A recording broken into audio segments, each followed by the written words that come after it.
ओम श्री परमात्मने नमः। पौष मास शुक्ल पक्ष पुत्रदा एकादशी की तिथि 9 जनवरी को दोपहर 12:22 पर प्रारंभ होकर 10 जनवरी को 10:19 पर समाप्त होगी। सनातन धर्म में उदया तिथि के अनुसार 10 जनवरी को ही पुत्रदा एकादशी का व्रत रखा जाएगा। पारण 11 जनवरी को 7:15 AM से 8:21 AM तक होगा। हरिवासर में पारणा निषेध है। द्वादशी के दिन ब्राह्मण को पहले भोजन कराना चाहिए। अगर ऐसा करने में असमर्थ हैं तो ब्राह्मण भोजन के निमित्त कच्चा सामान सीधा मंदिर में या सुपात्र ब्राह्मण को थाली सजाकर देना चाहिए। एकादशी व्रत महात्म्य कथा, जिसके पढ़ने सुनने सुनाने मात्र से प्राणी संसार में सुख भोगता हुआ परलोक को सुधार कर स्वर्ग को प्राप्त करता है। युधिष्ठिर बोले, श्री कृष्ण, अब आप कृपा करके शुक्ल पक्ष की एकादशी का महत्व बतलाइए।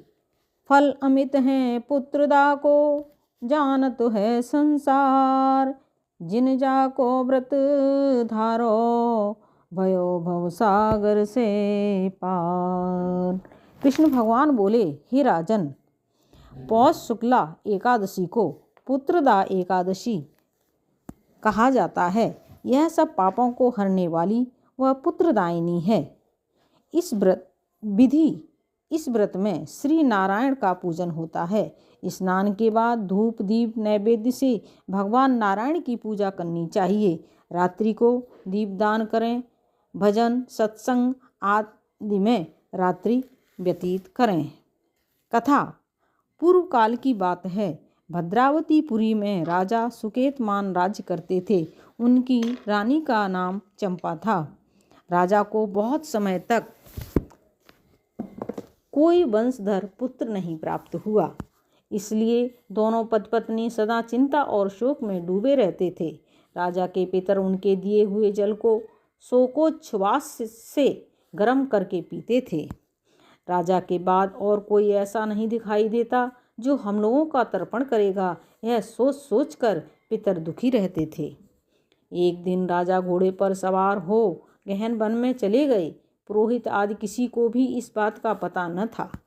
मृग और पक्षियों से सेवित उस सघन कानन में राजा भ्रमण करने लगे। मार्ग में कहीं सियार की बोली सुनाई पड़ती थी तो कहीं उल्लुओं की। जहाँ तहाँ रीछ और मृग दृष्टिगोचर हो रहे थे। इस प्रकार घूम घूम कर राजा वन की शोभा देख रहे थे। इतने में दोपहर हो गया। राजा को भूख और प्यास सताने लगी। वे जल की खोज में इधर उधर दौड़ने लगे। किसी पुण्य के प्रभाव से उन्हें एक उत्तम सरोवर दिखाई दिया, जिसके समीप मुनियों के बहुत से आश्रम थे। राजा आश्रमों की ओर देखा। उसमें शुभ की सूचना देने वाले शकुन होने लगे। राजा का दाहिना नेत्र और दाहिना हाथ फड़कने लगा, जो उत्तम फल की सूचना दे रहा था। सरोवर के तट पर बहुत से मुनि वेद पाठ कर रहे थे। उन्हें देखकर राजा को बड़ा हर्ष हुआ। वे घोड़े से उतरकर मुनियों के सामने खड़े हो गए और पृथक पृथक उन सब की वंदना करने लगे। वे मुनि उत्तम व्रत का पालन करने वाले थे। जब राजा ने हाथ जोड़कर बारंबार दंडवत किया तब मुनि बोले, राजन, हम लोग तुम पर प्रसन्न हैं। राजा बोले, आप लोग कौन हैं? आपके नाम क्या हैं तथा आप लोग किस लिए यहाँ एकत्रित हुए हैं? यह सब सच सच बताइए। मुनि बोले, राजन, हम लोग विश्वदेव हैं। यहाँ स्नान के लिए आए हैं। माघ निकट आया है। आज से 5वें दिन माघ का स्नान आरंभ हो जाएगा। आज ही पुत्रदा नाम की एकादशी है, जो व्रत करने वाले मनुष्यों को पुत्र देती है। राजा ने कहा, विश्वदेव गण, यदि आप लोग प्रसन्न हैं तो मुझे पुत्र दीजिए। मुनि बोले, राजन, आज के ही दिन पुत्रदा नाम की एकादशी है। इसका व्रत बहुत विख्यात है। तुम आज इस उत्तम व्रत का पालन करो। महाराज भगवान केशव के प्रसाद से तुम्हें अवश्य पुत्र प्राप्त होगा। भगवान श्री कृष्ण कहते हैं, युधिष्ठिर, इस प्रकार उन मुनियों के कहने से राजा ने उत्तम व्रत का पालन किया। महर्षियों के उपदेश के अनुसार विधिपूर्वक पुत्रदा एकादशी का अनुष्ठान किया। फिर द्वादशी को पारण करके मुनियों के चरणों में बारंबार मस्तक झुकाकर राजा अपने घर आए। तदंतर रानी ने गर्भ धारण किया।